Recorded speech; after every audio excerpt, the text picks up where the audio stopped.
Magandang balita po dahil humina ang bagyo matapos tumawid dito sa may Caraga region simula po kagabi hanggang ngayong umaga. Naging tropical depression na lamang ito at may taglay na hangin na 55 kilometers per hour from 65 kph at may pagbugso hanggang 70 kilometers per hour.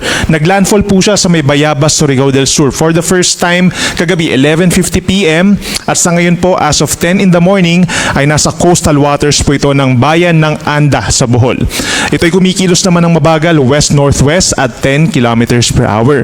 Base po sa latest satellite animation ng Pag-asa, meron pa rin pong aasahang direktang epekto mula sa Bagyong Basyang itong malaking bahagi ng Visayas. Patuloy pa rin po ang malalakas na mga pag-ulan doon, mapa eastern, central or western portions. Inaasahan din na medyo makulimlim pa rin po even though nababawasan yung mga pag-ulan dito sa may Caraga region, northern Mindanao, Zamboanga Peninsula at yung mga nearby areas pa. Simula po mamayang hapon hanggang gabi, mataas na rin ang tsansa ng malalakas na ulan dito sa may Southern Luzon, kabilang na yung Masbate, Sorsogon at malaking bahagi po ng Mimaropa. Base rin sa ating latest satellite animation, wala po tayong namamataang panibagong weather disturbance na papasok ng ating Philippine Area of Responsibility na susunod kay Bagyong Basyang sa susunod po na 5 araw.